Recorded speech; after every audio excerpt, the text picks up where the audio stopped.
Falta um jogo para acabar a rodada número 26 do Campeonato Brasileiro. Amanhã a bola rola no Beira-Rio, mas hoje os jogos das 6h30 chamaram a atenção. São Paulo, poupando seus jogadores, consegue uma vitória importante fora de casa. O Bahia vence o Atlético Mineiro e no Maracanã, empate entre Flamengo e Vasco da Gama. Nossos comentaristas já por aqui. Vou começar com você te dando uma boa noite, André. Ouvir teu destaque sobre este domingo. Pode ser valendo o domingo todo? Pode, é livre. É livre? Boa noite, Dani, amigos. Uma ótima noite a todos, excelente semana. O meu destaque é o clássico do Maracanã, vai. Eu perguntei se poderia expandir, mas eu não vou expandir. Eu não achei o jogo chato, nem monótono, mas também não achei que nem Vasco nem Flamengo fizeram grandes atuações, pensando sempre naquilo que cada um pode fazer, não só potencial coletivo, mas pensando no adversário que estava diante de cada um deles hoje. O Flamengo continua no seu padrão que faz com que o público rubro-negro e as pessoas neutras que assistem os jogos concluam em conjunto que o Flamengo pode mais, o Flamengo precisa jogar mais. E o Vasco teve um grande mérito hoje de, no momento em que o jogo parecia escapar, não estou falando sobre número de finalizações, quem teve mais chance. O Flamengo faz um gol no momento do segundo tempo em que era absolutamente merecida a vitória do Flamengo se o jogo terminasse ali, mas ainda havia tempo para jogar. E o gol que o Vasco faz para empatar o jogo de hoje, não só dá ao time vascaíno um ponto importante, como um ânimo muito grande por causa do que aconteceu no primeiro turno e quem era o adversário que o Vasco enfrentava hoje, mas principalmente por ter sido um gol marcado pelo Felipe Coutinho. O gol de relevância, o primeiro gol dele nessa volta, ele não tinha vivido bons momentos ainda, e talvez para ele esse seja um ponto de mudança nesse retorno ao Brasil. Agora, a gente vai poder falar muito durante o programa a respeito do que fizeram os times e do que não fizeram também. De novo, não foi um jogo ruim, não foi um jogo chato, mas acho que tanto o Vasco quanto o Flamengo saem do Maracanã achando que poderiam ter feito mais. É um jogo movimentado, né? Primeiro tempo talvez para um lado, final do segundo tempo para o Vasco. Prof, quero saber teu destaque. A gente vai falar aqui da lesão do Luiz Araújo no começo, do gol do Coutinho que sai do banco, mas quero te ouvir, prof. Dani, boa noite, companheiros. Eu acho que o destaque tem nome e sobrenome, né? Felipe Coutinho. Daqui a 10, 15, 20 anos haverá pais vascaínos, tios vascaínos contando que eles estavam no dia em que Felipe Coutinho, depois de voltar ao Vasco, contundido, até em cima de todas as brincadeiras dos rivais, sai do banco e consegue para o Vasco um resultado que parecia, se não impossível, muito difícil àquela altura, pelo que os dois times tinham rendido, né? Eu concordo com o André, eles não renderam o máximo, nenhum nem outro, mas se alguém empatou com alguém hoje, foi o Vasco com o Flamengo, o famoso sabor de vitória. Do lado rubro-negro... 1-1 para o Vasco. Né? 1-1 para o Vasco. E do lado rubro-negro, o fator que agrava, que é a questão do Flamengo ter pretensões ao título brasileiro. Pode pagar muito caro por isso, com o Palmeiras no retrovisor, com o Botafogo na liderança, com o Fortaleza ainda muito bem nesse campeonato. Não são pontos que se desprezam. A gente entende toda a mística, toda a questão do clássico, tudo que envolve e que transcende mesmo, mas é um empate imperdoável do ponto de vista rubro-negro e sensacional do ponto de vista vascaíno. O Vasco continua invicto desde o final de julho na mão deste mágico que se chama Rafael Paiva. Boa, prof. A gente vai debater aqui também essa questão do título, né? O Palmeiras cola no retrovisor do Botafogo, aproveita o Fortaleza, que não fez sua parte, ficou com 49 pontos. O Flamengo está a 8, mas quero ouvir os destaques ainda do Breiler Pires, do Pedro Ivo Almeida. Com você, Breiler. Boa noite, Dani. Boa noite, companheiros, fãs de esportes. Olha, eu concordo que o Flamengo realmente foi melhor. O Flamengo produziu mais que o Vasco, teve mais volume. E é um jogo de 17 finalizações do Flamengo, bola na trave com o Bruno Henrique, bola no travessão do Léo Ortiz, Flamengo criando muito, desperdiçando, mas o Vasco o tempo inteiro vivo de alguma maneira no jogo. E o Paiva com as mexidas tentando consertar o que não dava certo. E o prof falou que ele é um mágico para esse time do Vasco, curiosamente é o apelido do Felipe Coutinho também, mas faltou a magia do Paiva antes.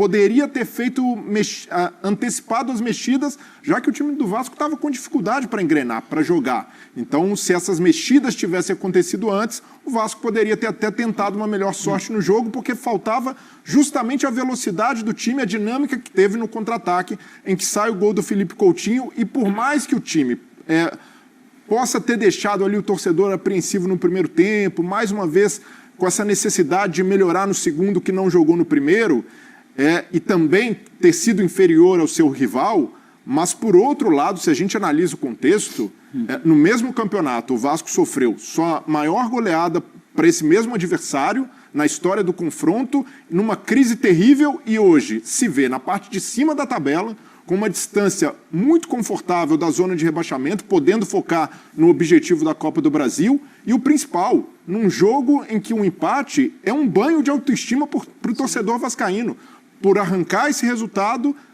e principalmente pelo Felipe Coutinho ter jogado 20 minutos e marcado um gol, porque havia ali... Ele jogou apenas 4 partidas, ficou mais de um mês fora e volta marcando um gol de empate, um gol que dá um ponto importante para o Vasco nesse cenário todo. Então, hoje sim, o torcedor vascaíno pode dizer que o Coutinho voltou e que o time está resistindo, o time está brigando e querendo demais nessa temporada sob o comando do Paiva. É mais de 63 mil pessoas no Maracanã. Se você perguntar aos torcedores que saíram dali, provavelmente os torcedores do Vasco, apesar do volume final de jogo, estão mais satisfeitos do que os do Flamengo, né, Pedro? Tudo bem? Tudo bem, Dani. Achei que a Dani não ia deixar eu falar, mas um beijo especial para você. Não, claro. Eu estava ansioso por esse momento. Achei que ela tentou... Você não percebeu a ordem da dinâmica? Eu tentei, claramente ela tentou não entendi. Tinha que ser o primeiro, mas era isso? É um linha de passe especial com você, Daniela, professor Breilha, André, agora falando sério. Você traz essa observação e é importante essa sensibilidade, porque o clássico, ele permite isso. O clássico tem viradas, né? Situações, viradas de chave dentro de ano, dentro de competição. E um clássico é um clássico onde um time jogou mal, o Vasco jogou mal, o Vasco teve um primeiro tempo, sabe, de em algum momento torcer para acabar o primeiro tempo e comemorar que não levou gol. O Vasco teve dificuldade no segundo tempo, o Vasco não se encontrava em campo e a torcida sai feliz, a verdade é essa.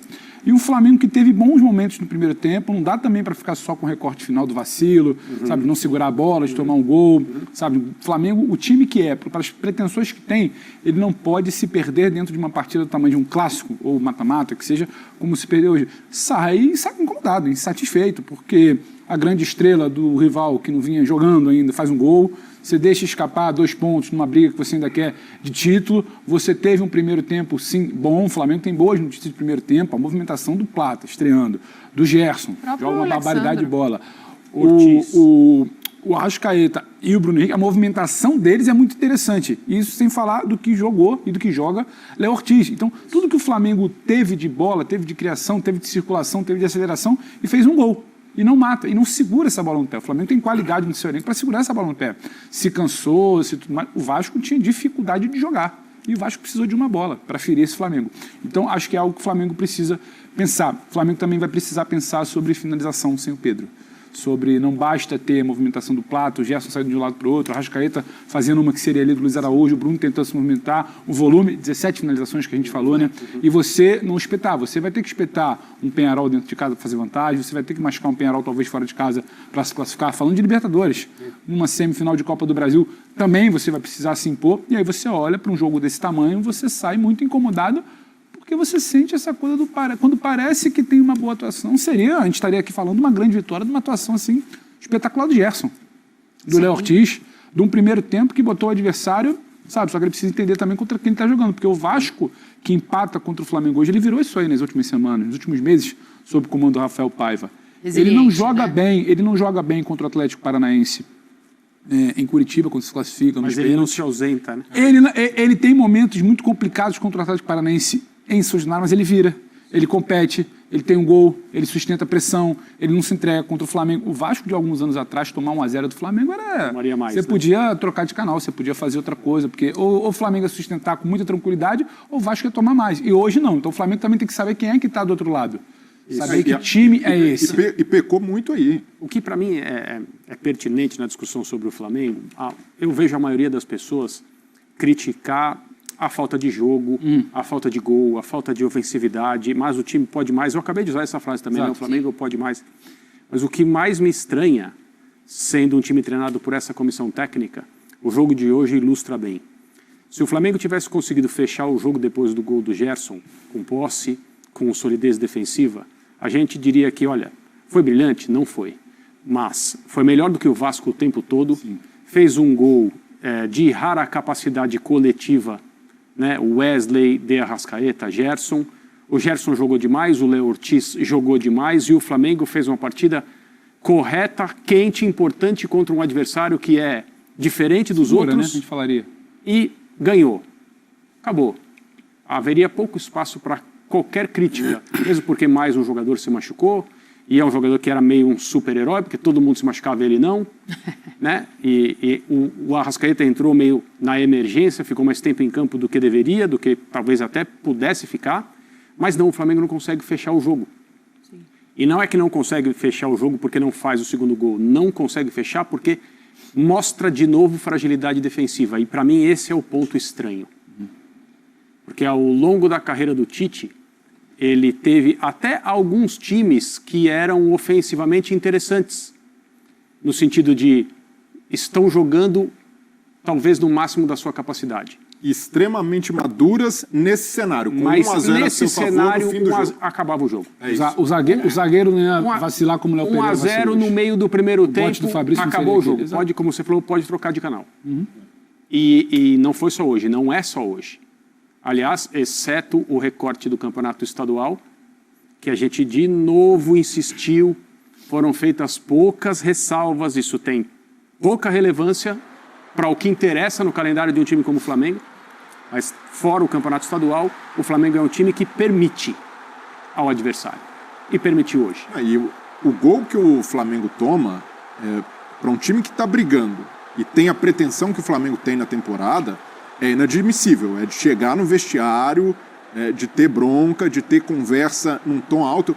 Nessa jogada aí, por que não pararam com falta o Ryan? Ele sai ali no drible, ali no meio campo. E todas as disputas você perde. E você deixa o jogador sozinho dentro da área. O Flamengo desperdiça várias oportunidades consecutivas de interceptar por uma marcação com baixa intensidade num contra-ataque que era tudo que o Vasco queria e buscou durante toda a partida. É curioso, então, pro torcedor... Desculpa te interromper, mas eu vou te devolver a palavra só porque eu acho que tem um ponto aí que é fundamental nesse debate, que é a visão do próprio torcedor do Flamengo, né? Você pega a rede social, você lê as mensagens, você vai ver torcedor muito bravo realmente com a questão defensiva, que já é uma questão anterior ao Tite.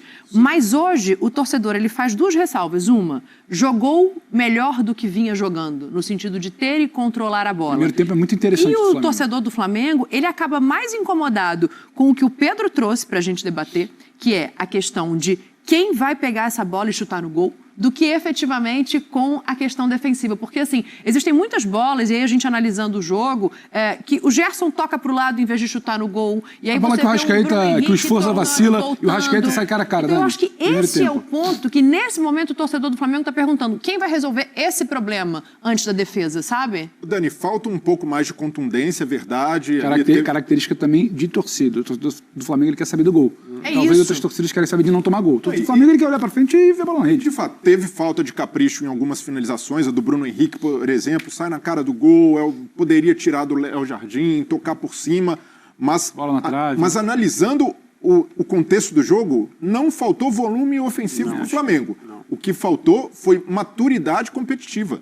Foi um gol de imaturidade sofrido pelo Flamengo num momento em que era totalmente favorável. E aí você vai voltar no papo do André. Não é o que você espera de um time do Tite. Você pode falar que o time desde a Copa do Catar se defende. A Copa do Catar acaba assim. Esse time, tecnicamente, mas isso seria maduro. Isso num segundo momento, né? Porque mesmo esse primeiro tempo tão elogiado do Flamengo... Faltou a bola entrar. Não só faltou entrar, como faltou tentar mais. Faltou um Luiz Araújo ali para fazer isso, justiça seja feita, prof, que sai com menos de 20. Mas tudo bem, tem mais gente ali. É porque ele tem essa característica, né? De pegar a bola e chutar de fora da área, de onde tiver arriscar, mais do que os outros. Ele está mais inteiro para fazer isso, eu acho. No primeiro tempo você teve uma cabeçada do Pulgar, e uma bola que o Arrascaeta volta com ela. No segundo tempo você tem as bolas na trave. Uma do Plata também. E uma do Plata. É pouco. Pelo potencial que esse time do Flamengo tem, porque o Tite sabia segurar jogo com times em que ele tinha que segurar o jogo. É o mesmo Tite que em outros momentos, quando tinha times melhores, também partia para um tipo de jogo diferente.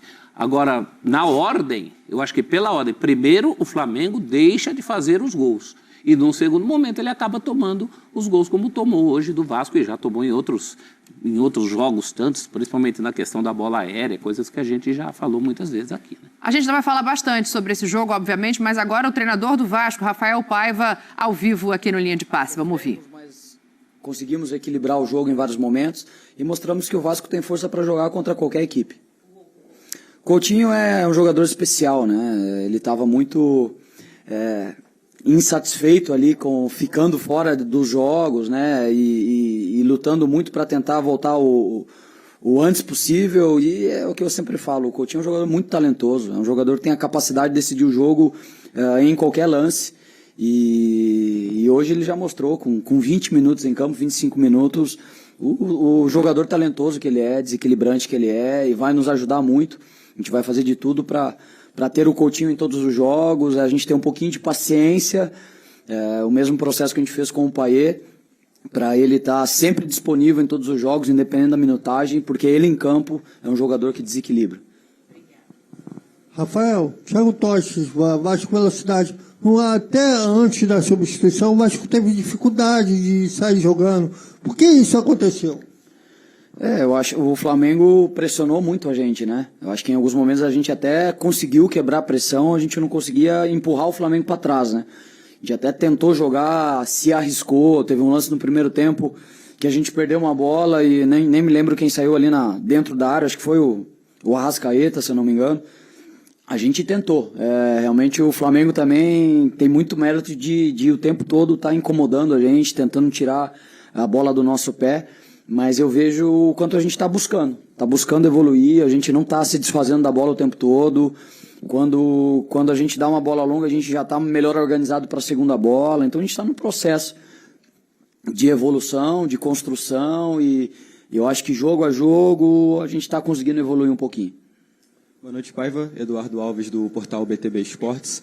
Seu trabalho tem sido amplamente elogiado e vai muito além do que os números e os resultados falam, mas uma estatística muito pertinente é que você se mantém invicto em clássicos pelo profissional do Vasco. Quão importante para poder traduzir o que tem sido a consistência do seu trabalho essa estatística para você?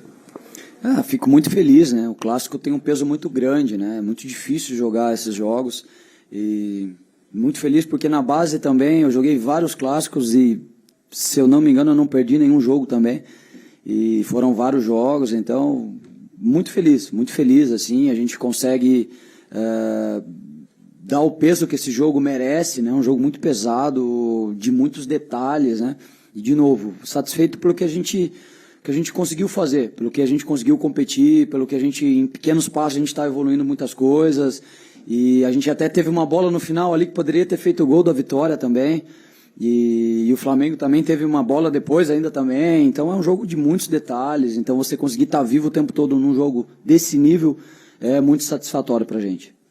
Paiva, Henrique Herbionde, canal Mário Coelho Vasco, trazer um panorama diferente para essa coletiva.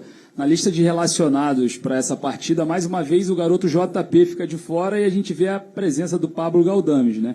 Administrativamente observando uma valorização de um jovem que poderia estar ganhando ou minutagem ou até mesmo experiência para no futuro uma venda ser concretizada, até mesmo por conta de questões financeiras que o Marcelo já falou sobre a respeito de salários de zagueiros, a questão também que o Pedrinho falou da janela de contratações. A gente observa um jogador com um contrato curto, que não é utilizado, sendo relacionado, e um jovem que pode se valorizar não sendo. Eu queria saber o porquê o JP vem ficando de fora dessa lista de relacionados. Obrigado. Sim.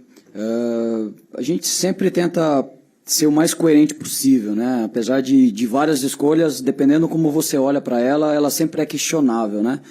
O Galdames é um jogador que treina em altíssima intensidade, altíssimo nível, assim como, mesmo quando a gente estava jogando com o Hugo e o Cocão, o Sforza era um jogador que treinava em alta intensidade. Então, as escolhas também é para dar uma resposta para o grupo, né? A gente cobra muito, tem cobrado muito desse grupo treinar cada vez mais.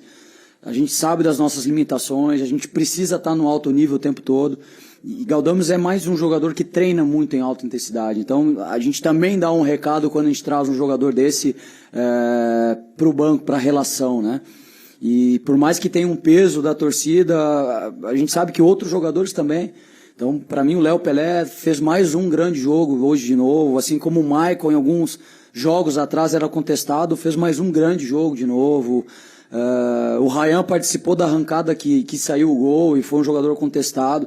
Eu sempre falo, a torcida do Vasco, ela cobra, ela é muito exigente, ela tem a razão dela, mas a gente precisa ter coerência no que a gente faz também, né? Então, a gente cobra muito disso, de treinar em alta intensidade, mas a gente tem também clareza e faz muito sentido o que você falou de ter o JP, porque é um jogador também talentoso, menos experiente, mas é um jogador que também tem muita qualidade. Então, mais uma vez, isso prova o quão difícil é relacionar 23 jogadores. Porque se eu trouxesse o JP também e deixar o Galdames, assim como a gente deixou o Souza fora, a gente tem qualidade no nosso grupo e a gente vai tentar fazer uma rotatividade ali dos relacionados para a gente tentar manter todo mundo bem tecnicamente, taticamente, fisicamente e a qualquer momento que entrar mudar o jogo, assim como alguns jogadores têm entrado e mudado o jogo. Então a gente tenta o tempo todo manipular essas situações para a gente ter mais jogadores disponíveis aí, olhando para todos os contextos. Boa noite, Rafael, aqui, Pedro Henrique Carvalho, da Band News FM. Queria te fazer duas perguntas. A primeira é que você analisasse como que foi o contato com o Ryan depois de todo aquele problema que teve no jogo contra o Atlético Paranaense. Como que você trabalhou de perto com esse jogador para hoje ele entrar no segundo tempo e ser muito importante para essa retomada do Vasco na partida e empatar o jogo, né? Ele começou a jogada, depois o Emerson Rodrigues, depois o Pumita, coincidentemente, os 3 jogadores que entraram no segundo tempo, e que você já analisasse o próximo passo do Vasco contra o Palmeiras. Mais de 40 mil ingressos já vendidos para o jogo no Mané Garrincha na semana que vem, né, no próximo domingo. Queria que você analisasse também o que você está preparando, se o Coutinho já vai ter condição de jogar 90 minutos. O Ryan já sentiu o peso da atitude que ele teve pós-jogo. Então, no vestiário, tanto na fala dele com o grupo, quanto na hora do intervalo ali mesmo, ele já tinha percebido que ele tinha errado. E ele tem total consciência disso. Apesar da pouca idade, eu já falei, o Ryan é um jogador experiente, é um jogador de seleção de base, né? Então, ele já viveu muita coisa, viveu a Copa do Mundo Sub-17, então é um jogador que tem total discernimento de tudo que está acontecendo, né? Então, foi uma conversa assim que ele já sabia que ele tinha errado. Eu acho que é mais aquele impulso do momento mesmo, que ele não conseguiu se controlar. E eu acho que não é o Ryan só, eu acho que tem outros jogadores que poderiam ter cometido o mesmo erro, né? Acho que era um erro gravíssimo, porque poderia ter nos custado uma classificação, mas a gente tenta olhar pelo lado do quanto a gente se sacrificou por ele também, né, no jogo, porque a gente sabia que se a gente não classificasse contra o Atlético, o peso ia ser muito grande em cima dele, então ia demorar um pouco mais de tempo para a gente conseguir resgatar o jogador, né, até com a torcida. E muito feliz dele já ter conseguido dar uma resposta rápida hoje, né. Então acho que esse é o nosso papel, né, demonstrar o tempo todo o quanto eles têm capacidade, o quanto qualquer decisão deles prejudica muito a equipe. Acho que o Ryan já aprendeu essa lição e serve para outros jogadores do grupo também. E eu acho que agora é bola para frente, né? A respeito do Palmeiras, é mais um grande jogo, né? Essa é uma sequência pesada. Ainda temos Cruzeiro depois, então uma sequência pesadíssima aí. A gente tem que agora, mais uma vez, descansar bem. Eu acho que entender muito bem o que vai ser o jogo lá contra o Palmeiras. O Palmeiras está em uma competição só, então vai ser muito forte no Campeonato Brasileiro. E a gente tem que estar muito focado lá para fazer mais um grande jogo. Boa noite, professor Rafael Paiva, tudo bem? Adília Vilar, do canal Podcast Clube Maltini, aqui se fala de Vasco. Queria falar um pouquinho sobre o Payet, porque como é que ia colocar na cabeça de um jogador que sempre jogou para frente, marcar tanto? A gente viu que no jogo de hoje ele conseguiu fechar as linhas, mesmo com 36 anos, 37 anos de idade, já com a idade bastante elevada. Como é que é você introduzir isso no dia a dia para o jogador? Obrigado. Eu acho que na verdade, mais fácil do que parece, porque ele é um jogador tão talentoso que ele sabe exatamente que um jogo desse necessita muito dele defender, né? Então a gente até falou agora no vestiário e ele tinha total clareza que ele tinha que ajudar a defender. Era um jogo que ele tinha que... A gente sabia que o Flamengo ia ter mais a bola, eles iam conseguir empurrar mais a gente para trás do que a gente gostaria. E o que a gente fica muito feliz é do Payet conseguir jogar com essa intensidade por mais tempo, né? É uma coisa que a gente cobrava muito dele. e sem perder a qualidade técnica que ele tem, a capacidade de técnica, ou de dar um passe para gol, ou de dar tempo para a gente sair com mais jogadores. E a gente está muito satisfeito com o que o Payet tá produzindo ofensivamente, defensivamente, e a gente tem cobrado mais ele, porque a gente sabe que ele ainda pode evoluir mais, porque realmente é um jogador muito acima da média. Olá, Paiva, boa noite. Joel Silva, do canal Atenção Vascaínos. Queria que você explicasse um pouco sobre a escolha do Jean Davi como titular. Ele, no primeiro tempo, né, na minha avaliação, não conseguiu performar tão bem. No segundo tempo até deu uma melhorada, mas, assim, imaginando que ele joga mais pelo lado esquerdo, jogou pelo lado direito, e o Ryan, né, você acabou sacando ele. E explicar também a não utilização do Máximo Domingues, se ele já estaria apto para jogar ou não, fisicamente, ou foi uma escolha mais tática e técnica. Obrigado. Sim, do Jean Menezes, ele é um jogador que retém mais a bola, né? A gente sabia que a gente precisava tentar ficar mais com a bola, porque não dava para toda hora a gente ter a bola, perder e o Flamengo nos atacar, né? Então, a escolha pelo Jean era tentar reter um pouco mais a bola, né? Só que a gente tem que ter paciência, que é um jogador que está chegando agora, né? Muitos anos no futebol mexicano, então tem a adaptação ao futebol brasileiro. O time do Flamengo é um time muito intenso, muito forte fisicamente, nos embates, né? Acho que ele sofreu ali de costas na hora que ele ia dominar, o tempo todo estava sendo marcado ali, né? Engatilhado a pressão já. E eu acho que a gente tem que ter paciência, né? A gente tem muito pouco tempo para trabalhar. A gente voltou do jogo do Atlético Paranaense. Sexta-feira os jogadores estavam extremamente desgastados. Sábado também a gente não conseguiu fazer um treino que a gente gostaria de intensidade. Então são nos jogos que a gente tem que ver algumas coisas, né? Observar algumas coisas. Mas a gente tem total convicção que o Jean vai nos ajudar demais. A gente tem que tomar decisões, né? Se eu colocar o Jean do lado bom dele, eu coloco o David do lado ruim dele. Então são decisões que a gente tem que tomar ali. Mas o Jean sempre se mostrou muito tranquilo para jogar do lado direito, joga por dentro, joga do lado esquerdo. É um jogador inteligente e, de novo, acho que jogo a jogo ele vai evoluir, vai nos ajudar bastante. O Maxim também estava muito disposto a jogar, queria jogar, mas a gente tem que ter paciência também. A gente já tinha colocado o Jean e a gente precisava observar o Jean. Então a gente tem que ter um pouquinho de paciência com o Maxim, mas já mostrou que é um jogador muito talentoso, muito técnico. Tenho certeza que vai nos ajudar também lá na frente. Paiva, Jonatas Santos, canal BTB Esportes, boa noite. Internamente, transparecia que os jogadores estavam buscando esse clássico de hoje, dar uma resposta ao torcedor vascaíno por conta do jogo do primeiro turno. Embora não tenha sido um resultado positivo, não veio os 3 pontos, mas qual foi a resposta que os jogadores dentro de campo deu ao torcedor, que também fez uma grande festa na arquibancada hoje? Eu acho que a gente não levou o jogo para esse viés, né, de dar uma resposta. A gente está tentando construir uma mentalidade de uma equipe que consegue competir contra qualquer equipe, né? Ser forte sempre, o Vasco brigar sempre por algo a mais. A gente tem demonstrado isso na Copa do Brasil. Então, a gente sabe que o primeiro turno, o jogo foi muito longe do que todo mundo esperava, né? Mas mais do que a resposta, a gente precisa construir a nossa mentalidade, né? O que a gente busca como equipe, aonde a gente quer estar no Campeonato Brasileiro, aonde a gente quer chegar na Copa do Brasil. Então o jogo passava muito mais por conseguir competir contra o Flamengo do que por dar qualquer tipo de resposta, né? Então pelo menos foi assim que a gente tentou construir o contexto do jogo. Acho que a gente estava no nível de concentração altíssimo o tempo todo, a gente tentou não deixar o jogo pilhado, como geralmente é um clássico, a gente estava muito focado, e eu acho que a resposta foi boa. Acho que a gente está conseguindo dar boas respostas. Antes da derrota para o Atlético, apesar da classificação, a gente vinha de 8 jogos sem perder. Acho que no Brasileiro, se eu não me engano, é o 6º jogo consecutivo que a gente não perde. Então, a gente tem construído coisas boas aí. A resposta tem que ser essa, tem que ser dentro de campo, não por conta de um adversário, mas por conta do contexto de toda a competição. A gente quer coisas maiores no Brasileiro, a gente precisa provar dentro de campo, independente do adversário. Boa noite, Paiva. Brian Lucas, Antenados na Jogada. Depois que você assumiu o time, o Vasco veio quebrando alguns tabus, conseguiu uma boa arrancada no Brasileiro, boas vitórias. Hoje, no jogo de hoje, todos os jogadores que tocaram na bola foram que entraram no segundo tempo. Então é uma partida para também valorizar o treinador. E com isso a torcida vem gerando alguns apelidos carinhosos.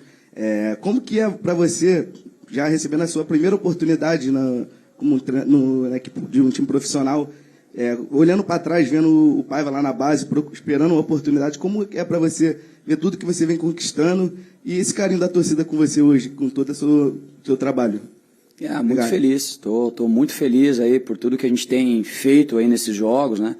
Por poder contribuir com um time gigante como é o Vasco, né? E conseguir dar resultados, né? Evoluir jogadores. Eu já falei isso em outro momento.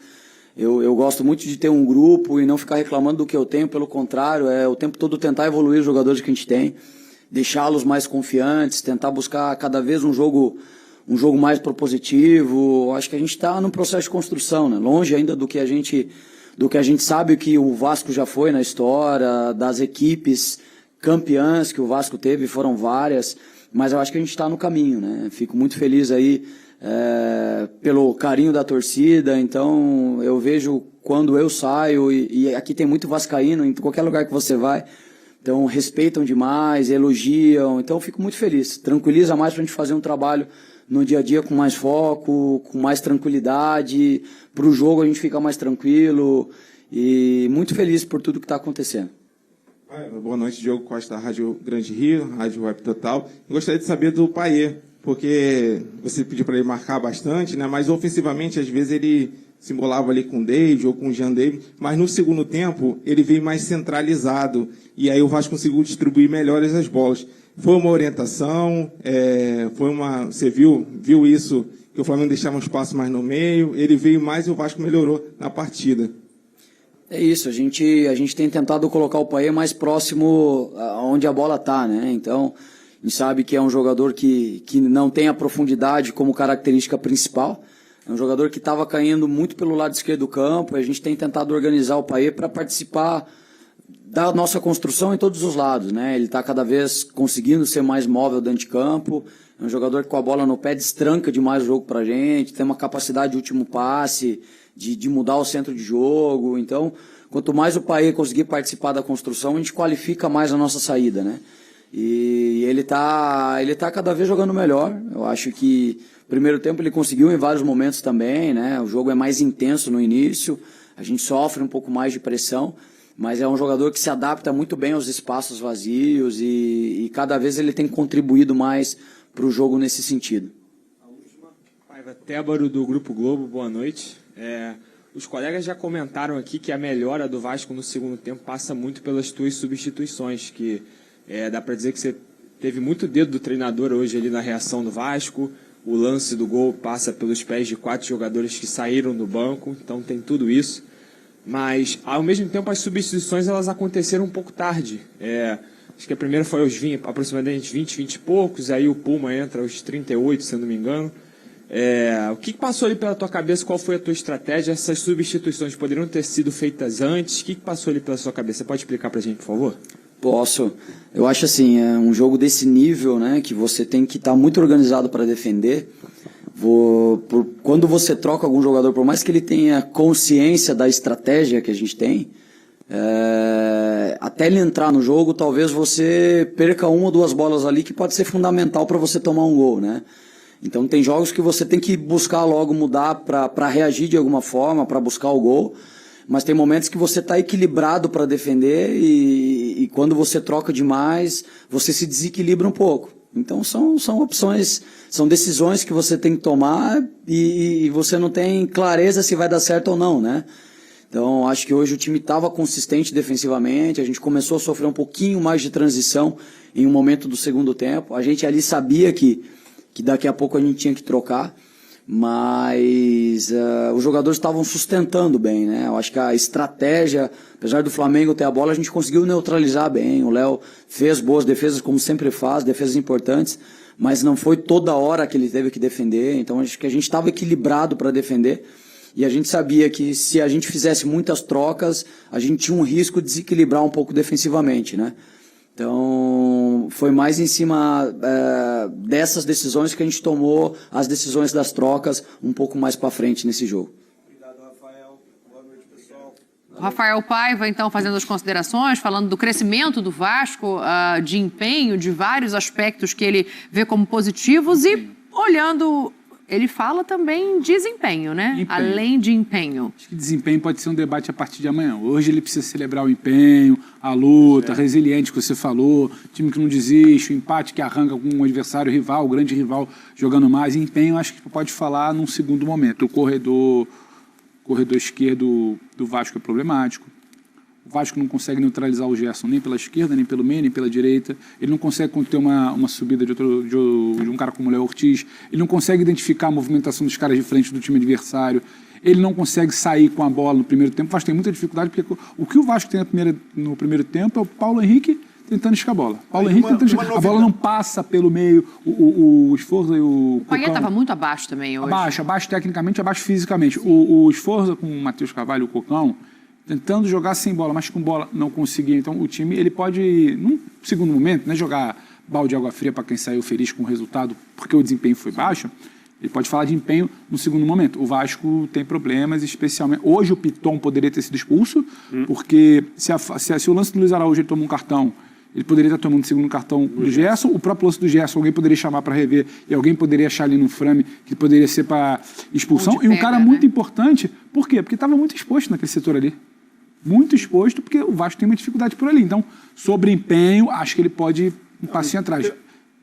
Sobre desempenho, sobre empenho, acho que o Vasco... Será que o desempenho, ele não está falando mais de um acumulado dos últimos jogos? Eu fico com essa sensação, prof, que ele não se refere só ao jogo de hoje. Mas o desempenho dos dois últimos jogos foi abaixo. Então, foi abaixo, mas ele está numa excepcional fase, né? Onde esse homem mexe, as coisas dão certo. E o conforto para falar, ele hoje fala com absoluta tranquilidade. Ele está ali no comando do time. Isso não significa que, né, isso seja um exagero ou que a diretoria do Vasco é um bom ponto, continue procurando um técnico de maior rodagem, mais experiência, o que certamente aconteceu durante um período aí. Tinha que ser assim mesmo, porque...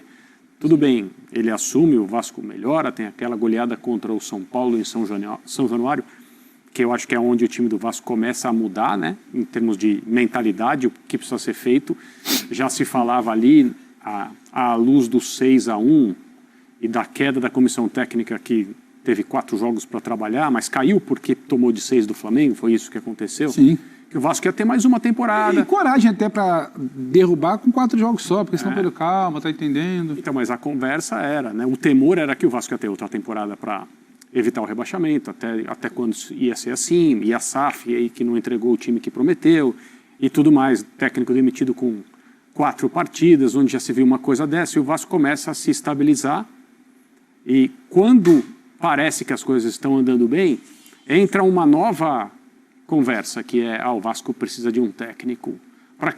Para dar o próximo passo, o Vasco precisa de um treinador que seja mais forte, que fale com os jogadores, enquanto ele, trabalhando no dia a dia, começava a mostrar sintonia com os jogadores. E aí são contratadas novas peças, o Vasco tem um elenco mais robusto. mas agora precisa de um... A minha impressão é que a diretoria do Vasco colocou as mensagens em pausa.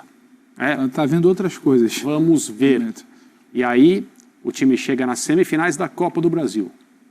O time estabiliza a campanha no Campeonato Brasileiro de modo a se pensar em competição sul-americana no ano seguinte. O Vasco está indo para cima no Campeonato Brasileiro. Quantos anos ele olha para cima? Exato. E busca um empate com o Flamengo hoje, que é retrato de um time que não se ausenta.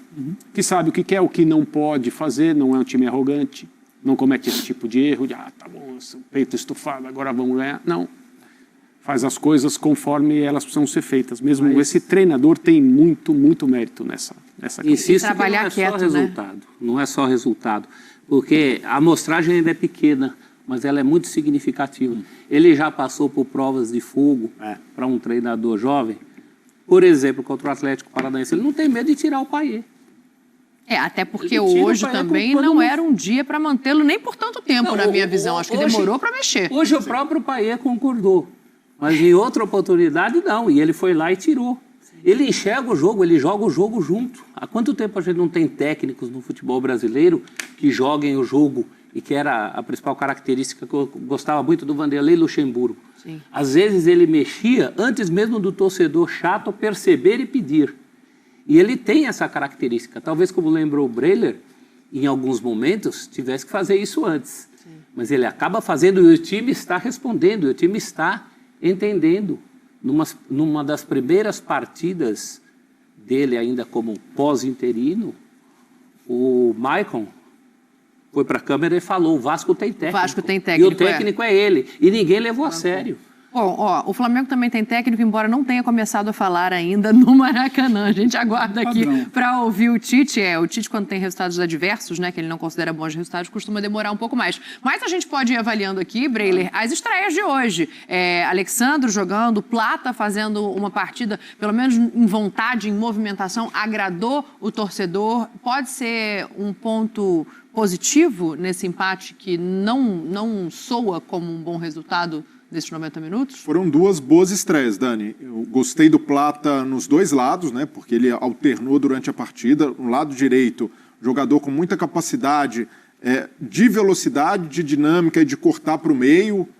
O Luiz Araújo faz isso também, mas o Plata é um jogador ainda mais leve. Então teve oportunidades no primeiro tempo, naturalmente ainda buscando ali o ritmo ideal, se encaixando no time, mas para uma estreia num clássico, está de ótimo tamanho. E o Alexandro, com as virtudes que a gente já conhece, muita capacidade de construir por dentro, a capacidade de abrir... Ele chegando bastante ao ataque. Sim, avançando bastante. E longe da melhor forma física ainda. Exatamente. E o Alexandro com o Tite, a gente se acostumou a ver mais recuado, retraído.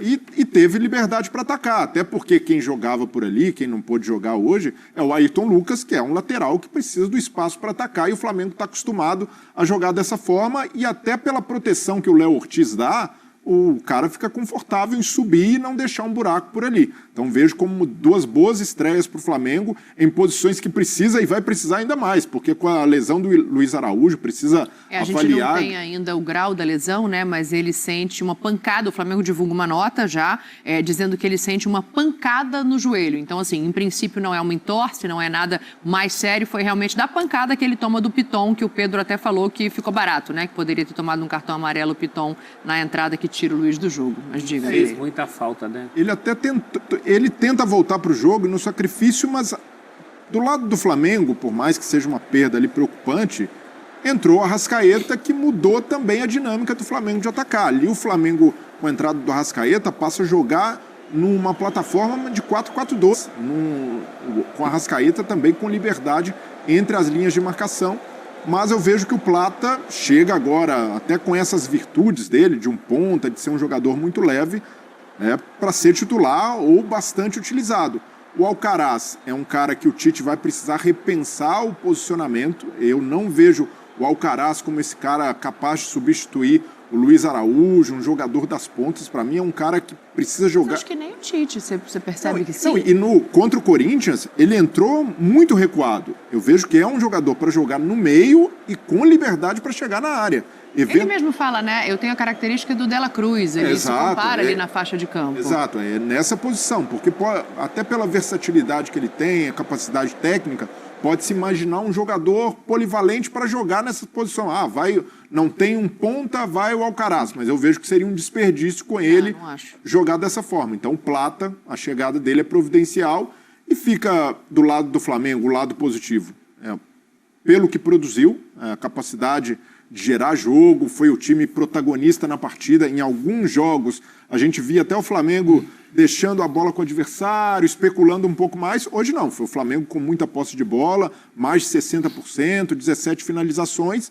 E pelo lado negativo, uma preocupação com essa ainda, mesmo sendo um time casca grossa, com vários jogadores acostumados a ganhar títulos, a chegar em decisões com o Flamengo, num momento de imaturidade competitiva, num clássico, em que você enfrenta um adversário que busca o tempo inteiro o contra-ataque.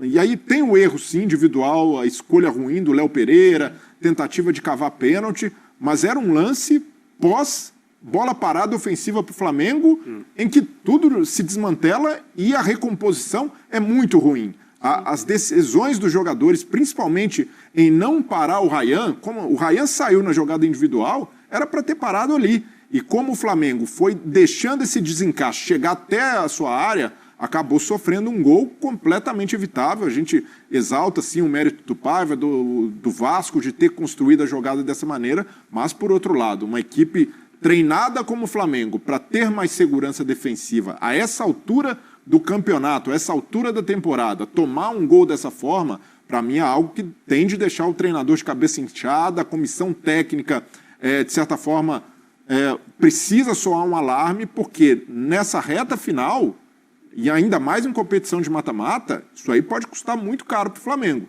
Então foi num clássico hoje, mas certamente o Peñarol também vai buscar uma bola no Maracanã para esse tipo de contra-ataque, para esse tipo de transição que o Flamengo foi muito incompetente em parar. Até porque, né, em casa tem que fazer saldo, né? Depois é lá, né? Diga, quero te ouvir. Quero te ouvir sobre os reforços. Se a gente conhece o Tite, esse atraso na coletiva aí se deve muito mais a uma conversa sobre o gol que tomou do que sobre os gols que deixou de fazer. Sim. Isso incomoda muito o jeito que ele gosta de jogar, né? O Gonçalo Plata, para mim, é uma belíssima solução, com força, capacidade, velocidade. Eu acho que foi um destaque muito interessante e lamento, do ponto de vista do espetáculo, o Luiz Araújo ter se machucado, porque na falta do centroavante fixo, lá do tal homem de referência, essa dinâmica dele, do Bruno Henrique, do próprio Plata ocupando espaços. Eu não sou daqueles que acham que tem que ter centroavante fixo, mas alguém precisa ocupar aquele espaço. Sim, claro. Durante o jogo. Nem que não seja a mesma pessoa. Estar lá como opção para receber a bola, né? Essa era a proposta do Flamengo, né? Então acho que foi muito prejudicada pela ausência do Luiz Araújo tão cedo. Ele se machuca com coisa de 15 minutos, embora seja substituído só um pouco depois. Né? É um pedaço muito pequeno do jogo, mas gostei muito do Plata. E sobre o Alexandro, me surpreendi justamente porque ele quebrou aquele estereótipo do só construtor, né? Ele estreia exercendo uma função muito parecida com a do Ailton Lucas e que a gente não esperava dele.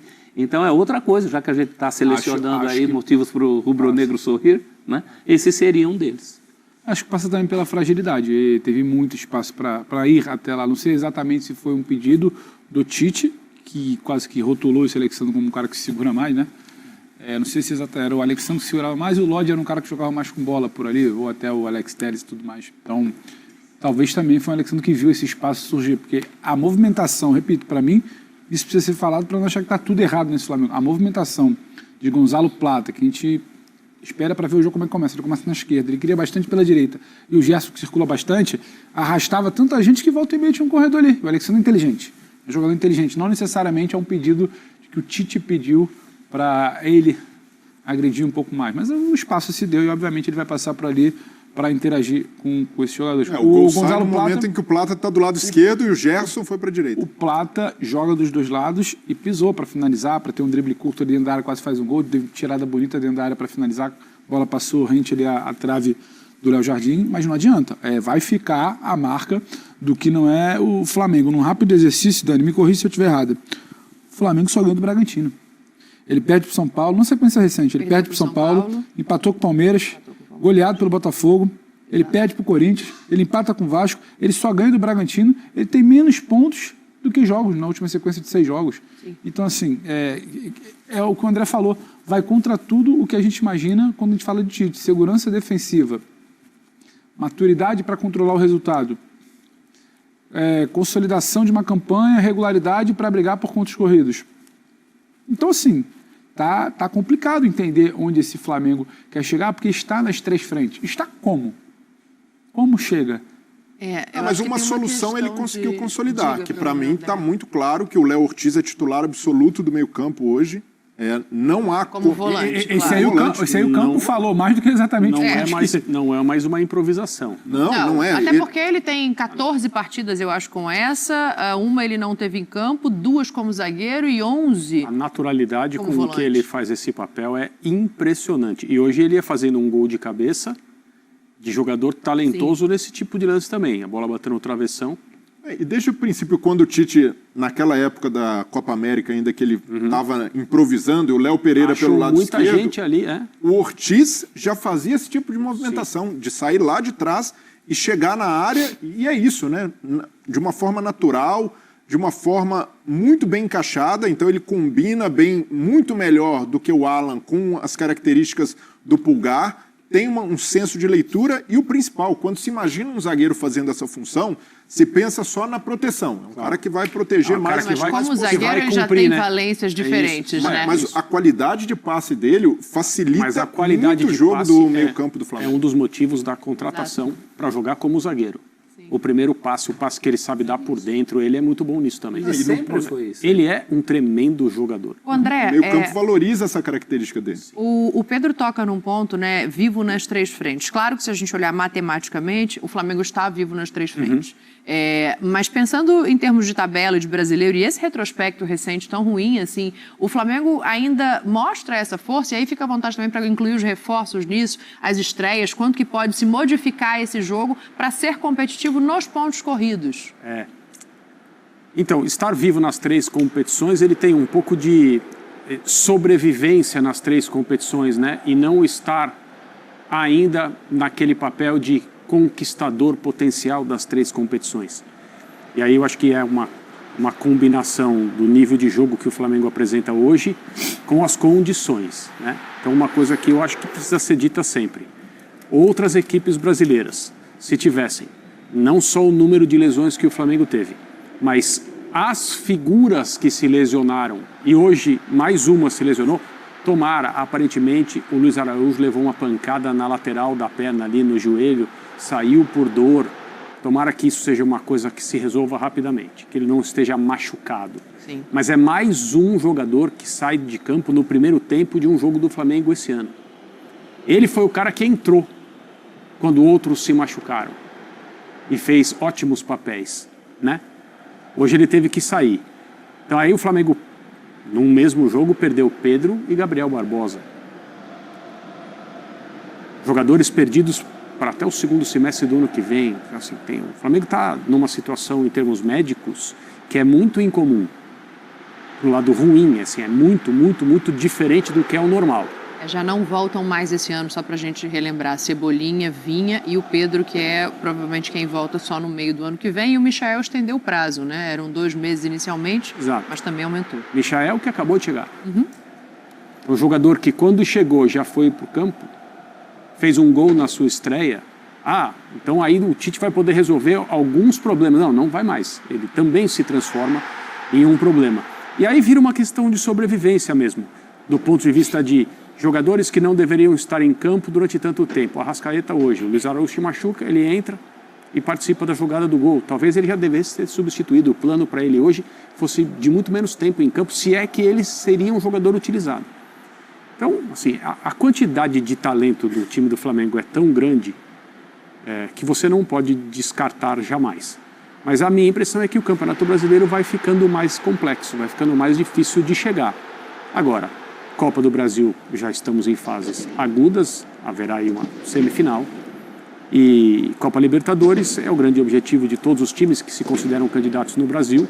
E o Flamengo vai tratar de encontrar uma maneira de se preservar para disputar as próximas fases da melhor maneira que puder em relação à parte humana. Quem vai estar em campo? Como?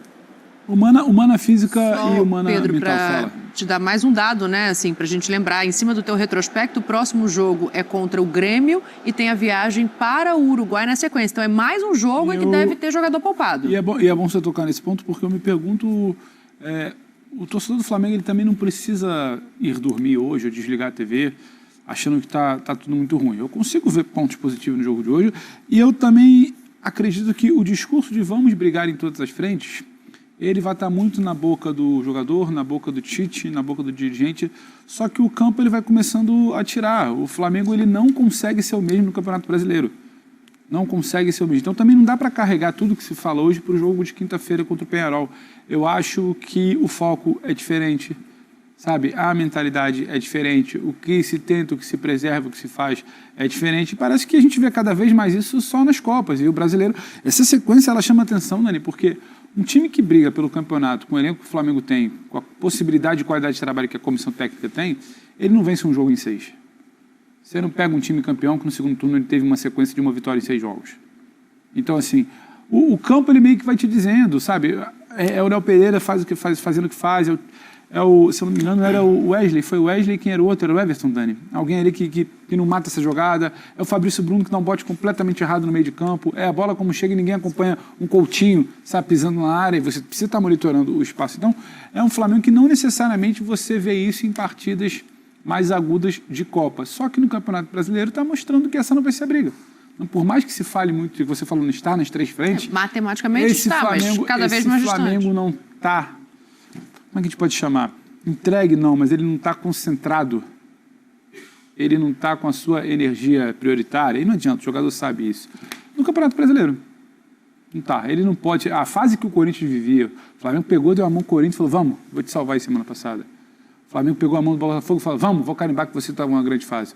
O Flamengo pega a mão do Coutinho e fala, vamos, que agora você vai estrear. O Flamengo está recuperando muita gente. Mas então, assim, esse é o Flamengo do Campeonato Brasileiro, que não necessariamente é um Flamengo que faz vantagem contra o Bolívar, que segura, sabe-se lá como, numa altitude, que passa numa Copa do Brasil. Só que a realidade também está se impondo que esse grupo não está de olho 100% no Campeonato Brasileiro. Está devendo há um tempo já, né, Pedro? Pega o caso da Libertadores. O Flamengo, aquela chave que o Flamengo estava, não era para o Flamengo essa altura estar decidindo todos os mata-matas fora de casa. Já teve que ir para a Bolívia com aquela pressão de fazer resultado em casa e foi útil. Agora com o Peñarol a mesma coisa. Quem é que quer decidir vaga com o Peñarol em Montevidéu em qualquer tempo, em qualquer lugar? Não quer, né? Não. Então, se você analisar o trabalho do Tite desde antes dessa fase das contusões, desde antes de tudo isso, você vai descobrir que está entregando. Esse time entrega menos do que deveria entregar desde muito tempo, inclusive na Copa, principalmente a Libertadores. A Copa do Brasil é um caso à parte, acho até em alguns momentos mais lotérica. Mas a Libertadores é um bom termômetro, até porque é um elenco montado para ganhar a Libertadores. Sim. Mais uma vez. Esse é o objetivo. Em tese para brigar nas três, né? Mas majoritariamente para Libertadores. O Dorival caiu ganhando duas. Imagina, né? E acusado de não ter colocado o pé num jogo determinado contra o Palmeiras, que talvez pudesse ser colocado. Mas olha o tamanho da pressão nisso, gente. É grande, é pesada. Agora, também acho que não é caso de desesperar, não. Eu acho que é caso de ser realista no brasileiro. Até pela concorrência. É pelo que o campo está mostrando fim de semana após fim de semana. Tirando essa situação de ter tomado gol, da maneira como tomou, um gol de contra-ataque... filtrando o que o Flamengo fez de bom hoje e adicionando a boa notícia da volta do De La Cruz, o Flamengo tem condição de fazer um jogo interessante contra o Peñarol.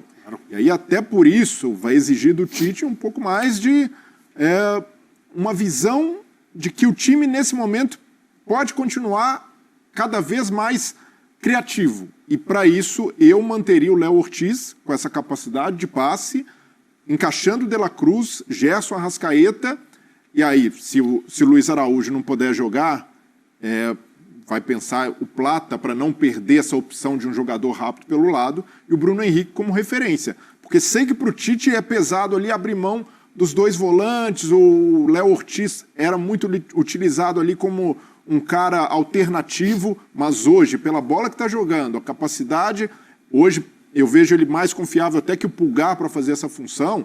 Eu manteria dessa forma, encaixando o De La Cruz, um time bastante ofensivo para jogar no Maracanã, e aí se avalie para o jogo da volta em Montevidéu. Mas... o segundo passo, né? Porque, assim, acho que ele entendeu que o Ortiz vai ser volante quando há dois volantes em campo, e aí você está sugerindo que haja um volante marcador e que ele seja o Ortiz e não o Eric Pulgar. E o De La Cruz é um cara com muita dinâmica, com muita capacidade de dar proteção, e hoje a gente viu o Gerson também no segundo tempo, muitas vezes recompondo pelo lado direito. Que o Gerson joga hoje cansado. Cansado. Para mim tem uma barbaridade. Existe segurança e dinâmica suficientes para se bancar um volante só, o Léo Ortiz, e esse meio-campo mais leve, sem abrir mão de todos os pontas, porque é preciso também que o Flamengo tenha esse escape em algum momento, uma velocidade pelo lado, mas eu vejo que o hoje seria o time ideal para enfrentar o Peñarol. Acho que um ponto de atenção, André, para esse próximo jogo é a questão do Arrascaeta, né? Em eu tenho tese, sempre essa hoje, dúvida. o Arrascaeta Ideal partido de que situação física, né? Pois é, a gente não sabe se vai ter Luiz Araújo. O Arrascaeta hoje, como é que o Gerson em tese, chega descansaria. O Gerson tomou uma pancada também, ele levantou com dor ali e continuou jogando. Mas eu foco Mas o Arrascaeta sai, no... né? Ele acaba sendo poupado. Ele entra e sai, mas a expectativa ele entra com 15 hoje e sai com uns 80. Ele isso. jogou mais de 60 minutos. Não era jogar tudo isso, ele jogou quase 60. Ninguém vai ter suficiente. Não era jogar tudo isso. Qual o Flamengo suficiente? É isso. E aí eu fico pensando no que ele vai armar de esquema. O Gabriel me parece que é uma opção descartada para ataque. Quando entra muito ali para substituir o Arrascaeta numa função atrás do que seria o centroavante, né? E eu fico pensando nesse meio, assim, se ele vai entender o De La Cruz como o terceiro homem e não o segundo, quais são as opções que ele tem em cima das ausências e dúvidas? O problema de tanto jogador machucado é que você passa o tempo todo com medo de mais gente se machucar e às vezes existe uma pressa. Então não é que o Flamengo tenha sido irresponsável ao deixar o Arrascaeta em campo hoje pelo tempo que deixou. Era uma necessidade.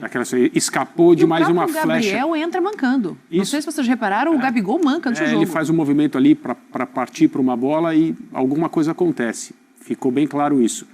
E o De Arrascaeta é aquele jogador que, assim, acho que tem uma boa parte da torcida do Flamengo que sempre que ele está em campo teme que ele saia machucado. Porque ele é tão importante e ele quase nunca está bem, ele está sempre voltando, né? Ele está sempre sendo cuidado. E é claro, um jogador da idade dele, com o histórico dele, principalmente a importância dele, a diferença que ele faz. Então ele vai para o jogo contra o Bahia, é crucial na vitória. Hoje ele entra na emergência da lesão do Luiz Araújo, é crucial na vitória, é crucial no jogo, na jogada do gol. Eu não acho que o Tite pode pensar o Flamengo sem ele, se ele estiver disponível, mas ao mesmo tempo, a cada vez que ele entra em campo é um risco para todos. É um risco para ele também. E tem um histórico de fadiga, né? Ele, por algumas vezes, ele já teve uma questão física de coxa, que ele ficou mais de 40 dias afastado. Sim. Ele volta de uma Copa do Mundo que havia um grande debate, se tinha que operar, se não tinha que operar, e vai esticando e para 40 dias. Acho que abril do ano passado, antes já teve, recentemente, um momento agudo de Libertadores, ficou um mês parado. Ele tem uma complexidade física ali, não é exatamente um jogador que também está sempre saudável. E os jogadores voltando, De La Cruz está aí na posição do quem está voltando, me dá o que você tiver. E tomara que nada aconteça. É isso. A temporada está terminando já, as Copas estão se afunilando e o Flamengo está nessa situação. Nada é por acaso, né? O Luiz Araújo é o que mais jogou no ano. Sim. Era o inoxidável até o dia em que deixa de ser. Porque é isso. O que está acontecendo é desumano, né? O Tite fala em termos de saúde. Ele escala em termos de saúde, pensando na saúde dos jogadores. Então fica muito difícil, mesmo para quem tem um elenco como ele tem, quantidade, em qualidade. E olha que o Flamengo teve que ir às compras, isso atropelou a janela do Flamengo, né, em algumas posições, lateral. O caso do Michael, quando ele chega, é reposição para entrar e jogar. Sim. Isso também agrava a situação física dos jogadores. Então é uma condição... Por isso que eu exalto também a partida do Plata hoje. Esse rapaz não jogava desde maio. O Alexandre também estava há um tempo sem jogar, também né? Há muito tempo sem jogar. E entram bem, né? E eu, particularmente, ainda tenho uma expectativa muito boa em relação ao Alcaraz. Acredito que é um jogador que pode se encaixar bem até nessa possibilidade de revezar ou com De La Cruz e Arrascaeta, que vivem tendo problemas físicos.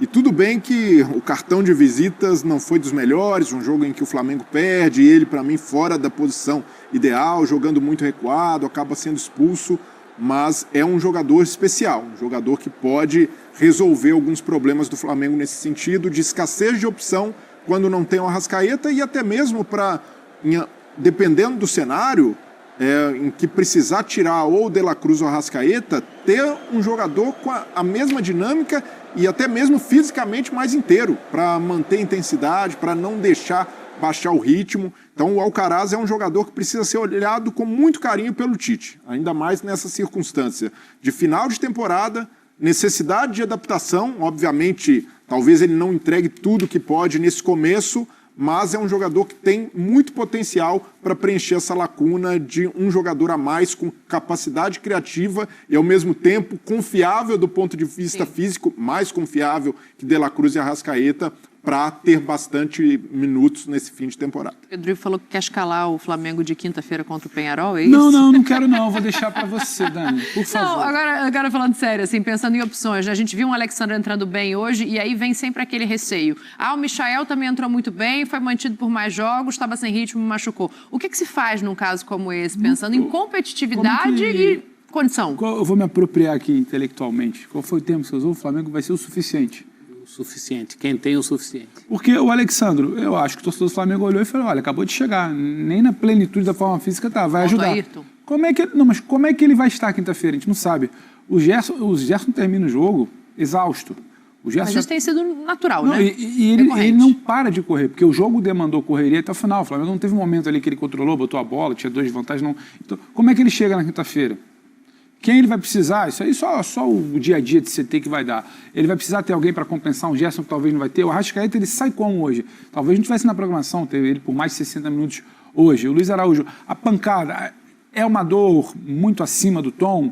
É um Luiz Araújo que segura porque não quer ser mais um machucado para um mata-mata. Então, assim, é muito difícil você virar e falar. Agora, você tem peças ali que você sabe que estão funcionando. O Léo Ortiz não vai sair do time, o Alexandre é uma boa opção, o Gerson não vai sair do time, o Arrascaeta, como bem lembrou o André, você não pode prescindir do Arrascaeta. O Arrascaeta é o cara que com meia perna ele vai te resolver uma situação, principalmente no mata-mata. Sabe? Agora que você tem que pensar muito mais, eu acho, que é, dentre esses jogadores que estão à disposição, que vão entrar em campo, bola na trave, teve defesa do Léo Jardim, teve questão de finalização por centímetros do Plata, teve outra bola na trave, mas além disso, está faltando criar mais grandes chances, como a gente fala? Isso eu acho que a gente pode debater. Para além de quem vai jogar, quem está jogando precisa... Como vai jogar? Entender. Isso, para mim, é mais importante do Flamengo e o aspecto mental. O Flamengo não pode se desconcentrar como se desconcentra no final de um clássico contra o Vasco, que tem importância para tudo. Ninguém quer chegar para o mata-mata tendo perdido para o rival ou entregando o jogo para o rival. O Tite lá até agora batendo cabeça sem acreditar. Agora não começou a entrevista. E é muito da característica dele. Ele demora a digerir, como ele diz, processos que não terminam como ele acredita. Então tá lá, não está conversando com ninguém, não está nada. A informação é que ele está sem acreditar ainda. Está tentando baixar a adrenalina para ir para uma coletiva. Tem uma informação? Não, mas é porque a gente começa a ficar preocupado. Né? Tem mais de uma hora que o jogo acabou, ele não fala. Nada além do comportamento padrão. Sempre que o Flamengo não vai bem, ele não vai bem, ele demora muito mais a falar e fica sozinho no ritual dele, sozinho, dentro do vestiário, até o momento que ele escolhe quem é o auxiliar que vai junto, se é o Matheus, se é o César, se é o Kleber, se é o Fábio, preparador físico. Então, esse Flamengo ele precisa se recuperar mentalmente, entender qual é o comprometimento para o jogo de quinta-feira, quem é que vai estar em campo, quais são as associações. Porque mudando uma peça ou outra, vai ter alguém passando, seja o Alexandre, seja o Ayrton Lucas, estando os dois no bom dia, o trabalho é basicamente o mesmo. O Gerson flutuando, tendo perna, você sabe o que ele vai te entregar. Agora, é caprichar. É entender, recomposição. Por que a recomposição você não trava ali? Como é que o Fabrício Bruno sai para dar um bote que não é bote no meio de campo? O que está faltando numa bola cruzada na segunda trave, final de jogo, que não tem alguém prestando atenção se um cara como o Coutinho está entrando? Então, eu acho que essas são as coisas mais importantes que... será que é o fulano ou é o Beltrano? É uma coisa como um grupo como um todo. Independentemente das peças que estão em campo, o Flamengo vem falhando muito em concentração. Aqueles 6 jogos que eu falei, toma gol em todos. Sim. O Flamengo oscila muito. Por que me chamou a atenção o Flamengo contra o Bahia na Copa do Brasil? Porque o Flamengo, se ele não é brilhante, ele não oscila dentro da partida, ele não perde o controle. Por isso que eu acho que em Copas o papo é outro, só que ele tem que ser outro contra o Peñarol também. Tem que carregar o jogo contra o Bahia. Você lembra, além da bola do Everton Ribeiro, finalização do Everaldo, você lembra algum momento que o Flamengo se preocupou contra o Bahia na Copa do Brasil? Não. É um jogo ali, para muita gente burocrático, para muita gente não é a cara do Flamengo, para muita gente de fazer 2 ou 3, mas é um Flamengo seguro. E é o que você esperava no segundo tempo de hoje. O que faltou hoje. Exatamente. Então, eu acho que esse é o ponto do Flamengo. Não é exatamente só a peça, porque a peça, Daniel, o prof fala, é o suficiente. O que é suficiente? O que vai dar? O famoso, o que tem aí para botar? Não é escolher, não, escolhi ficar sem Arrascaeta, escolhi ficar... Não, você não está escolhendo nada. Tem as planilhas lá, né? pessoal da tem um departamento médico trabalhando para isso, né, Mas prof? o problema é que quanto mais nomes a gente põe nessa história, pior fica o quebra-cabeça para ele montar. Claro. Até porque tem entrosamento, tem treinamento de como se joga. Na posição. O Flamengo fez contratações para isso. O Flamengo, antes de trazer o Michael, não tinha um jogador de lado. Quando perde o Everton Cebolinha, é um drama. A lateral esquerda já vem de outros problemas. Então, é uma situação difícil. Eu acho que ele só tem... Eu começaria pelas soluções. Quais as soluções que eu tenho? O Léo Ortiz é uma solução, o Gerson é uma solução, né? Sim. E o resto a gente vai Bom, pensar. vamos ver, né? Vai ter tempo ainda. Até quinta-feira ainda tem tempo de descanso e de recuperação desses jogadores. Que bom que tem um dia a mais. Que bom que é quinta-feira e não quarta. E que bom que é no Rio, né? Vou fazer um intervalo, a gente vê se o Tite começa a falar. Se não, tem os outros jogos do Campeonato Brasileiro também para passar por aqui. O Bahia venceu o Galo, o São Paulo poupou jogadores, mas conseguiu uma vitória com um menino de 18 anos chamando a atenção. A gente fala já, depois do intervalo desses assuntos aqui no Linha. Primero, por supuesto, felicitar a los jugadores y a todo el staff a todo el grupo de trabajo, dirigente, todo, porque veníamos de un golpe duro, como quedar afuera de la Copa Brasil, y sin embargo, jugadores que por ahí no tenían el ritmo futbolístico adecuado, interpretaron muy bien lo que había que hacer tácticamente.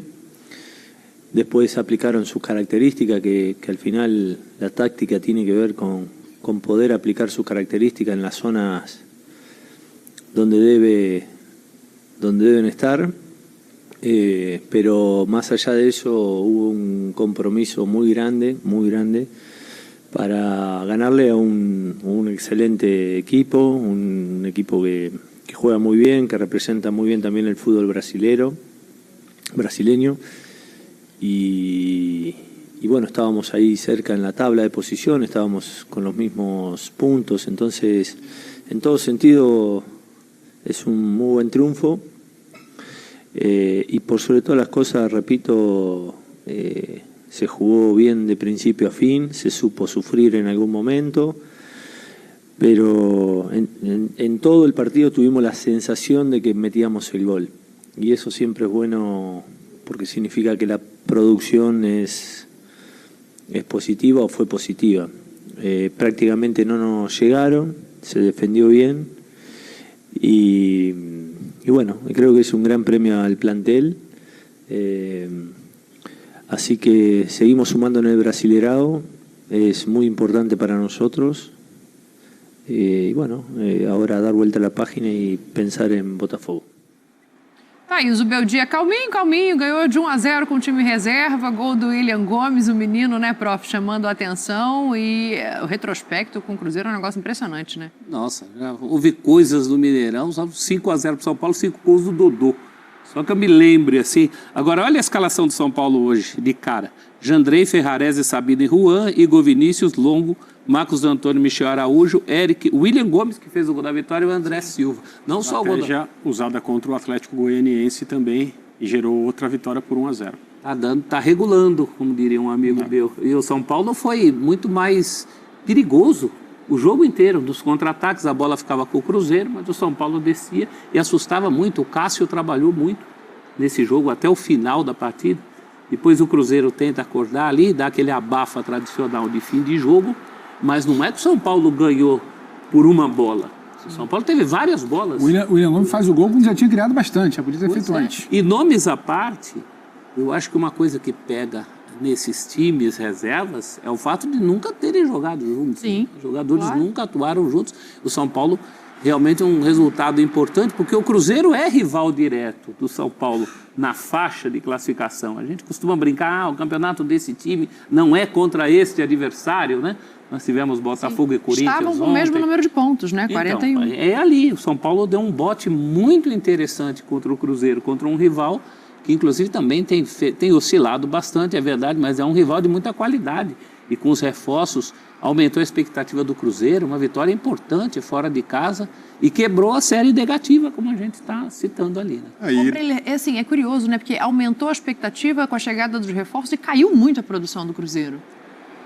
Caiu, o Cruzeiro vive uma oscilação e, se não me engano, é a primeira derrota do Cruzeiro no Mineirão. O Cruzeiro tinha perdido como mandante a primeira contra o Fortaleza em Cariacica, passou mais da metade do campeonato com 100% de aproveitamento jogando no Mineirão, e agora nem mesmo o trunfo de jogar em casa, jogos abaixo contra o Inter, o clássico contra o Atlético também, em que o Atlético teve mais chances, produziu mais que o Cruzeiro, e agora contra o time reserva do São Paulo, não consegue retomar a sua principal virtude, que era ter a bola, trabalhar bem, e parece que está faltando tranquilidade, Dani. O Seabra se vê mais pressionado, e agora a Sul-Americana ganha um contorno diferente para o Cruzeiro, porque a expectativa do torcedor se inflou, muito pelo sucesso do time, mais ainda pelas contratações. E agora, na Sul-Americana, é essa tacada que o São Paulo vai tentar na Libertadores. No Brasileiro, para título, ficou muito complicado, então é apostar tudo na Sul-Americana, mas para isso não basta só ter o espírito de competitividade, como teve contra o Boca ali, num jogo também ruim no Mineirão. Precisa fazer o que o Cruzeiro faz de melhor. É um time que tem muita capacidade técnica. E para isso, talvez o Seabra tenha de repensar algumas coisas e abrir mão de algum desses reforços, que não encaixaram bem. O Wallace, um deles, não conseguiu dar uma resposta ainda. Então pode ser que para retomar, ele tenha também de trazer alguns jogadores daquela configuração em que a equipe respondia melhor. Passinho atrás. Bom, o São Paulo aproveitou muito bem a rodada. Quem também aproveitou muito bem a rodada foi o Palmeiras, que mais cedo goleou o Criciúma em casa. Vamos ouvir o Abel Ferreira. Primeiro tivemos tempo para viver, que é coisa que aqui o futebol brasileiro não dá a ninguém. E isso é fundamental, por isso tanto bato na tecla de haver tempo para recuperar os jogadores, e mais do que recuperar os jogadores é o estado mental e emocional de cada um de nós. Essa é a primeira, portanto deu perfeitamente para nós vivermos um bocadinho, dedicarmos tempo à outra parte da nossa vida, que nós não somos só jogadores ou só treinadores, portanto começa logo por aí. O poder descansar a mente e o lado emocional é fundamental. A outra parte, tempo para treinar, tempo para preparar os nossos jogadores. E a outra é futebol. Umas vezes vamos jogar desta maneira, com grande intensidade, com grande qualidade. Outras vezes os adversários também nos bloqueiam os caminhos, nós não jogamos sozinhos, portanto há sempre que meter o adversário na equação, e hoje o jogo correu-nos bem.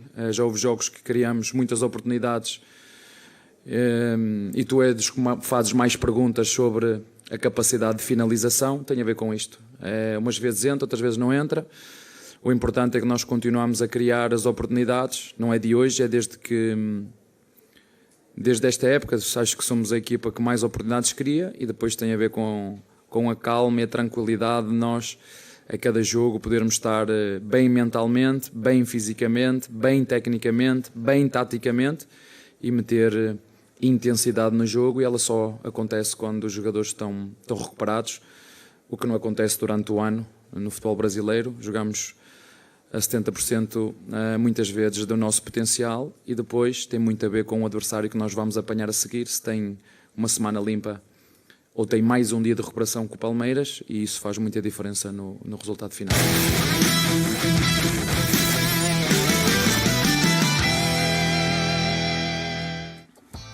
A gente está vendo aí os números do Estevão no jogo, né? Além de um dos 5 gols, ele foi o primeiro em ações na área rival, em finalizações no alvo, aproveitamento em passes. Só errou um passe. Rapaz, muita coisa. 20 de 21 e progressões com bola 11 também foi o primeiro em campo. Prêmio ESPN Bola de Prata Aposta Ganha é um oferecimento. Quando a bola rola, a diversão começa. Aposta Ganha. Vem pro play. Olha, o Estevão é o vice-artilheiro do Campeonato Brasileiro, está atrás do Pedro, né? Provavelmente vai encostar ali. André, o Palmeiras aproveita muito bem, constrói o resultado de maneira rápida, fica com um a menos depois, mas acaba não fazendo diferença. A diferença que faz você disputar uma competição apenas para um time que sabe ganhar é tremenda. E o Palmeiras é candidato a mais um título, seria o terceiro em sequência. Acho que isso é que move os jogadores do Palmeiras nesse momento, comandados por um treinador que os tem sob um comando difícil de ver aqui no Brasil, porque ganhar mesmo, né, que aqueles prêmios que sejam os mais desejados, o Palmeiras não conseguiu ganhar no ano passado, não vai conseguir ganhar nesse, mas é candidato, está muito firme na luta pelo título brasileiro, entre outras coisas, porque é um time muito bom e só tem essa frente a disputar e vencer. A gente estava vendo a tela do Estevão, ele já alcançou um feito notável. Igualou o Neymar. É o craque do time. Com 17 anos ele é o craque do time. O time o vê assim. É uma coisa de louco. Assim. Ele surgiu semana passada, basicamente, e ele é o dono do time. Tomou conta. Diferente do Endrick, que o Endrick vai ser titular na reta final do campeonato e o Estevão assumiu esse protagonismo até de forma mais precoce, igualou o Neymar como jogador que chegou mais rápido a 16 participações em gols no Campeonato Brasileiro. Ele tem 9 gols e 7 assistências antes dos 18 anos e vai passar, inevitavelmente. E é muito do que ele representa para o Palmeiras. E o Palmeiras, aproveitando-se da capacidade do Estevão, conseguiu fazer 12 gols nos últimos 3 jogos. Não sofreu gols. E aí, obviamente... A jogada do gol contra, a pergunta honesta mesmo, a jogada do gol contra hoje, que é um cruzamento dele para a área, conta como assistência oficial? Deveria, mas não conta. Né? Eu queria saber, não conta? Não conta. É um gol contra. A gente vê esses números no contexto da bola de prata. Sim. Ele está muito perto de bater um recorde da bola de prata. Ele pode ganhar, deve ganhar a bola de prata na posição, é candidatíssimo à bola de ouro, fatalmente levará o prêmio de revelação e pode levar a bola de artilheiro. Porque o Pedro já ficou pelo caminho. Ele não tem campeonato. O principal concorrente dele está fora do tem 11 combate. gols, mas não joga mais esse num jogo ano. como o de hoje, eu diria que ele seria hors concours. E aí eu pensaria em dar o prêmio ou para o Rafael Veiga ou para o Flaco Lopes. Porque ele é diferente, é outra rotação, sabe? Agora, é impressionante também, só para lembrar um pouco, o tanto que o Criciúma dá espaço para o time contra o Palmeiras em casa, depois de fazer um gol. O Palmeiras faz 3 gols em 17 ou 18 minutos. Sim. Um latifúndio ali pelo meio de campo, e a bola gira no Estevão, 1 contra 1, muito de 1 contra 1. E não só o gol dele, e o gol dele provoca o gol contra. Uma bola que ele também, se eu não me engano, ele acha o Marcos Rocha fazer o cruzamento, então participa o jogo inteiro do Palmeiras passa pelo Estevão. A primeira opção é buscar o Estevão. E aí você vai entender se vai sair alguma coisa, se ele vai servir alguém para começar uma jogada, ou se vai buscar uma outra opção, porque ali no Estevão não deu. E aí é o que o André fala, o Palmeiras já entendeu que o jogo é dele, o jogo passa por ele, quem vai criar para resolver, e muita tranquilidade, muita facilidade para fazer o jogo, para dominar, para ajeitar, para sair para um lado driblando, para driblar para o meio. Acho que isso dificulta muito. Quando ele pega, o marcador não sabe se ele vai buscar alguém, se ele vai cortar para o fundo, se ele vai levar para o meio e bater, como ele fez hoje em alguns momentos. Ele é muito acima da média. É claro que a gente vai ficar até o final do ano batendo o número com o Neymar, não sei se ele vai jogar mais bola com o Neymar, se ele vai ter mais sucesso. Agora, é das coisas mais especiais que surgiram aqui desde o Neymar. Olha, o negócio é o seguinte, tem um joguinho mais ou menos nesse meio de semana que você vai acompanhar aqui com a gente na ESPN. Libertadores começam as definições, Botafogo e Palmeiras na quarta-feira. Na quinta-feira tem Flamengo e Peñarol. Tem o quê, Marcel? Botafogo e São Paulo, me desculpa, eu tô na... Você falou Palmeiras. Eu falei Palmeiras, Botafogo e São Paulo é o convite para você. A gente estava falando de Palmeiras. Na sequência, o Sport Center fala um pouquinho mais. E o Tite, que não chegou aqui... O Tite vai chegar no Sport Center na sequência. Brilheiro, eu te cortei. Não, vai chegar porque ele já começou a falar, então o Sport Center vai ter tempo de resgatar. Eu te cortei, você quer fechar pra gente ir embora? Não, mas eu só acho que esse recorte dos 12 gols que o Palmeiras conseguiu marcar sem sofrer pode fazer muito a diferença, porque o Palmeiras se tornou, ao lado do Botafogo, são os únicos times que marcaram mais de 40 gols. O Botafogo, melhor ataque do campeonato, 45. O Palmeiras chegou a 43, só que o Palmeiras tem 4 de vantagem no saldo.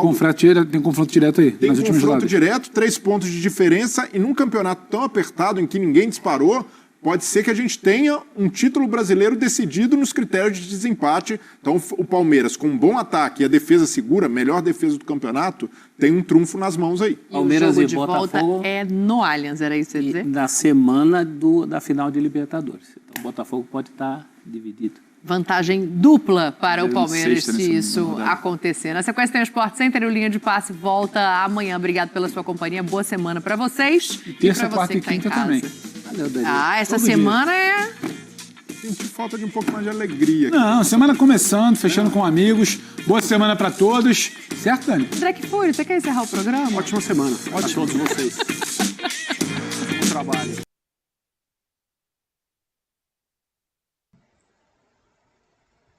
Gerson e Coutinho marcam, e clássico entre Flamengo e Vasco termina empatado no Maracanã.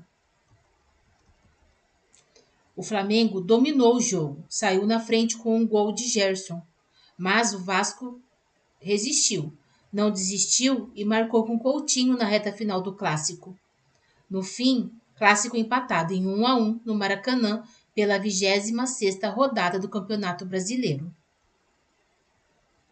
Com o resultado, o Flamengo manteve a 4ª colocação com 45 pontos, mas agora a 8 pontos do líder Botafogo. O Vasco chegou a 35 pontos na 8ª colocação, mas ainda pode perder uma posição caso o Internacional pontue na segunda-feira contra o Cuiabá, no fechamento da 26ª rodada do Brasileirão. Domínio e gol.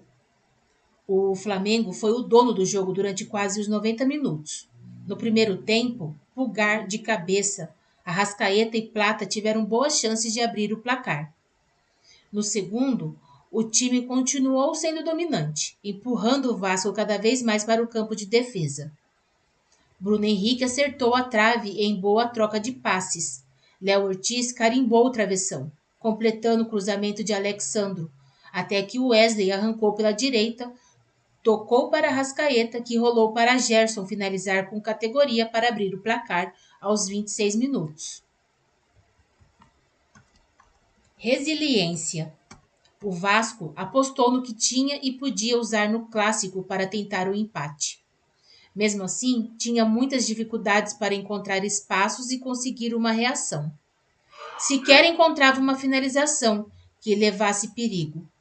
Mas, aos 41 minutos, depois de uma roubada de bola em cima de Léo Pereira, que estava na ponta esquerda, Ryan recebeu, arrancou e lançou Emerson Rodrigues, que cruzou para Pumita escorar para o meio da área, e Coutinho mergulhar para marcar, de cabeça, seu primeiro gol na volta ao Vasco, garantindo o empate no clássico.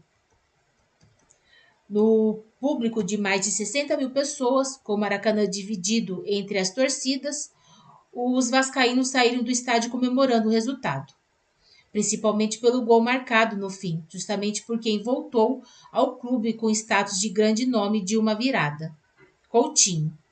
O jogador vinha se recuperando de uma lesão e uma contaminação por Covid e saiu de campo como herói do empate. Pelo lado do Flamengo, houve uma grande frustração pelo resultado. O time superou algumas dificuldades do jogo, como a lesão de Luiz Araújo no joelho direito logo no começo. Contou com a estreia de Plata e Alexandro e passou perto de ter uma vitória importante para a sequência da temporada. No fim, só lamentações. O Flamengo volta a campo nesta quinta-feira contra o Peñarol, no Maracanã, pelo jogo de ida das quartas de final da Conmebol Libertadores. Pelo Brasileirão, o time joga dia 22 contra o Grêmio, em Porto Alegre. Também no dia 22, o Vasco enfrenta o Palmeiras, em Brasília, pelo Brasileirão.